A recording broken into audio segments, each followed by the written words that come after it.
Happy Friday po sa ating lahat. Ako si Benison Estareja. Patuloy pa rin po ang mga pag-ulan sa malaking bahagi ng Northern Luzon. Yan po ay dahil pa rin sa dalawang weather systems, ang shear line o yung linya kung saan nagtatagpo po ang hangin na northeast monsoon, yung malamig na hangin at yung mainit na easterlies naman. So pag nagbabangga nitong dalawang hangin ito, nagkakaroon tayo ng makakapal na ulap na siya nagdadala ng mga pag-ulan. Yan po yung tinatawag natin na shear line. Habang dito naman sa may western section of Northern Luzon, asahan pa rin yung epekto ng northeast monsoon o yung malamig na hanging amihan. Pinakamaapektuhan po ng shear line itong bahagi ng Cagayan, Isabela, hanggang dito po sa may Apayao and Kalinga, asahan yung mga minsan malalakas na mga pag-ulan, maging dito rin po sa may Quirino and Nueva Vizcaya, mga light to moderate rains. Habang asahan naman yung mga mahihinang pag-ulan lamang overnight, dito sa may Ilocos region, sa may Abra and Benguet as well as Batanes, pero minsan lumalakas din, lalo na doon sa mga kabundukan. Dito naman sa bandang Palawan, asahan pa rin yung epekto ng trough o yung extension nitong si Bagyong dating Verbena na ngayon po ay may international name na Koto, nasa severe tropical storm category at heading po ito dito sa may central portion of Vietnam. Asahan pa rin ng kalat-kalat na ulan and thunderstorms sa lalawigan ng Palawan at maging dito rin sa may Occidental Mindoro. The rest of our country, itong central and southern portions of Luzon, kabilang po ang Metro Manila, down to Mindanao, asahan pa rin ng bahagyang maulap hanggang maulap na kalangitan. Overnight po yan at sasamahan lamang ng mga isolated rain showers or thunderstorms. Base naman sa ating latest satellite animation, wala pa tayong namamataan na panibagong low pressure area or bagyo na papasok ng ating Philippine Area of Responsibility. Pero base sa ating latest tropical cyclone potential forecast, sa loob ng 6 na araw, may possibility na may mabubuo po dito sa may far east of Mindanao na isang low pressure area, possibly over this weekend. And early next week, maring kikilos ito palapit ng ating kalupaan at pagsapit ng Wednesday or Thursday, nasa loob na ito ng ating Philippine Area of Responsibility at nakakaapekto na sa may eastern portions ng Bicol region, dito rin sa may Eastern Visayas and Caraga region. Base sa ating latest forecast, meron itong medium chance na maging isang bagyo na o nasa tropical depression category po pagpasok niya ng ating area of responsibility. Laging magantabay sa ating mga updates, possible pa mabago yung senaryo natin for this possible weather disturbance at yung ating mga nakikita sa ating websites or sa ating mga Facebook pages. Usually meron tayong makikita ng mga parang fake news po, no? Na nagsasabi na merong super typhoon Wilma. Wala pa po itong katotohanan po sa ngayon. So lagi magantabay lamang sa updates ng DOST-Pag-asa. At para naman sa lagay ng ating panahon bukas, November 29, araw po ng Sabado, asahan pa rin yung epekto ng shear line dito po sa may Cagayan, Isabela and Apayao. Minsan malalakas pa rin po yung mga pag-ulan. Posible pa rin umabot sa 50 to 100 millimeters ang dami ng ulan in a 24-hour period. Mataas pa rin ang banta ng mga pagbaha, pag-apaw ng mga kailugan at pagguho ng lupa. Asahan naman dito sa natitirang bahagi ng Cagayan Valley and Cordillera region, maging dito rin po sa may Ilocos region, medyo makulimlim pa rin ang panahon at sasamahan pa rin ng mahihina hanggang katamtamang ulan dulot ng northeast monsoon. Dito sa Central Luzon and Southern Luzon, kabilang ng Metro Manila, asahan pa rin yung bahagyang maulap hanggang kumisan maulap ang kalangitan.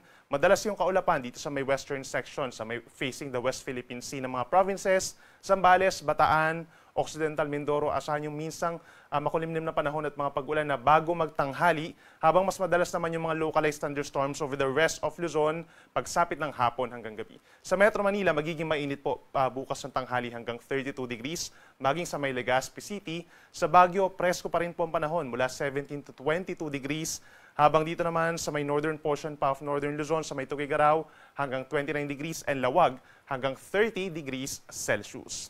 Sa ating mga kababayan at mamamasyal po dito sa lalawigan ng Palawan, magbaon ng payong or kapote kung lalabas ng inyong accommodation o ng inyong bahay. Asahan po ang mataas pa rin na tsansa ng ulan dulot ng trough itong si dating Bagyong Verbena o ngayon ay si Bagyong Koto. Habang dito naman sa may parting Visayas, fair weather conditions naman ang mararanasan throughout the day po yan. Sa umaga, madalas maaraw, umaga hanggang early afternoon. Pero sa early afternoon hanggang sa gabi, minsan lamang kumukulimlim ang panahon at nagkakaroon pa rin ng mga localized thunderstorms o pulupulong mga pag-uulan. Sa tanghali, asahan din ang mainit na temperatura sa may Visayas. For Cebu and Tacloban hanggang 33 degrees Celsius. Sa may Iloilo, 32 degrees. Habang sa may Puerto Princesa naman, mula 25 hanggang 30 degrees Celsius. At katulad sa Visayas, sa malaking bahagi po ng Mindanao bukas, asahan ng madalas na maaraw muli na panahon at ibig sabihin yan pagsapit ng tanghali magiging mainit at maalinsangan. So make sure na meron namang dalang Pananggalang sa sikat ng araw, pagsapit po ng 10 a.m. hanggang 3 p.m., may init ang mga temperatura natin, kagaya dito sa may Davao City hanggang 34 degrees. Other areas na nasa malapit sa karagatan at yung mga mabababang lugar, 32 to 33 degrees po yung ating maximum temperature. Then pagsapit ng hapon hanggang gabi, nagkakaroon ng ibang lugar lamang po ng mga localized na mga thunderstorms o yung mga pagkidlat pagkulog na usually nagtatagal lamang po ng 1 hanggang 2 oras. Para naman sa lagay ng ating karagatan, meron tayong gale warning, bunsod pa rin po ng northeast monsoon kung dito sa may extreme northern Luzon at dahil kay Bagyong Koto dito sa may Kalayaan Islands, sa Batanes, northern coast of Cagayan, kabilang ng Babuyan Islands at northern coast of Ilocos Norte, posible ang mga alon hanggang 4.5 meters o nasa 1.5 palapag ng gusaling mga pag-alon. Delikado po ito for our small sea vessels, lalo na yung mga nangingisda, habang sa Kalayaan Islands hanggang 5 meters ang taas ng mga pag-alon. Pero in the coming days po, unti-unting mababawasan yung mga pag-alon dito sa may northern Luzon, habang banayad pa rin ang karagatan dito sa may parting southern Luzon or sa may eastern section ng southern Luzon, down to Visayas and Mindanao, usually nasa kalahating metro lamang, maliban na lamang kapag may mga thunderstorm. At para naman sa lagay ng ating panahon, simula po sa Bonifacio Day, that's Sunday, November 30, hanggang sa mga unang araw ng Disyembre, wala pa rin tayo nakikita ang panibagong bagyo na papasok ng ating area of responsibility. Iiral yung tinatawag natin na easterlies o yung mainit na hangin. Galing po sa may silangan at doon sa may northern Luzon pa rin po, andyan pa rin yung epekto ng shear line at ang mahinang northeast monsoon. So pagsapit bukas or sa November 30, that's araw ng linggo, mataas pa rin ang chance ng mga pag-ulan sa may Cagayan and Apayao, gayon din sa Batanes and Ilocos Norte dahil sa shear line at sa amihan. Habang natitirang bahagi ng Luzon, asahan pa rin po ang bahagyang maulap hanggang kuminsan maulap na kalangitan na sinasamahan pa rin ng mga localized thunderstorms. Itong November 30 ay significant din po, no? Dahil dyan magaganap yung tinatawag na trillion peso march kung saan maraming mga kababayan po natin na mag-merge dito sa may Metro Manila. So asahan na may kainitan po. Hanggang 33 degrees ang temperatura pagsapit ng tanghali ng linggo. Make sure na meron tayong baon po na tubig at pananggalang sa init. Then pagsapit ng mga unang araw po ng Disyembre, halos katulad pa rin po na weather conditions ang mararanasan ng ating mga kababayan for the entire Luzon.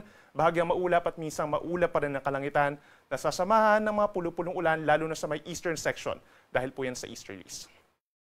Sa ating mga kababayan po dito sa may Visayas, asahan din po ang bahagyang maulap hanggang kuminsan maulap na kalangitan mula po sa linggo hanggang sa araw po ng Martes. We're not seeing pa rin any significant na mga rainfall. No? More on mga localized thunderstorms lamang at mga pulupulong pag-ulan. Madalas po yan sa hapon hanggang sa gabi. So kung lalabas po ng bahay sa hapon or sa gabi, make sure na meron tayong dalang payong. Very ideal pa rin naman po ang paglalaba, pagsapit po ng mga susunod na araw. At dito sa bandang Mindanao, asahan po pagsapit ng unang araw ng Disyembre pa lamang, mataas na yung tsansa ng ulan dito sa parting Caraga Region, Davao Region, sa may southern portion ng Soc-Sargen. Yan po ay dahil sa Intertropical Convergence Zone or ITCZ at hindi rin natin inaalis yung tsansa na somehow may mabubuo dyan na parang shallow circulation or low pressure areas. But then, mas mataas po ang tsansa na magkakaroon talaga ng mga pag-ulan doon sa mga nabanggit na lugar. So itong sa Davao Region, asahan na medyo bababa yung temperatura sa tanghali at medyo makulimlim sa tanghali hanggang sa gabi. Then sa natitirang bahagi ng Mindanao, simula po sa Sunday hanggang sa Tuesday, steady pa rin naman po yung weather natin na partly cloudy skies, minsan kumukulimlim pagsapit po ng hapon at gabi at madalas pa rin ang mga pulupulong pag-ulan or pagkidlat pagkulog. Yun nga lang po, pagsapit ng tanghali, magiging mainit pa rin at malinsangan. Ang ating sunset ay 5:25 p.m. at ang sunrise bukas ay 6:04 ng umaga. Yan muna latest mula dito sa Weather Forecasting Center ng Pag-asa. Ako muli si Benison Estareja na nagsasabing sa anumang panahon, Pag-asa magandang solusyon. Happy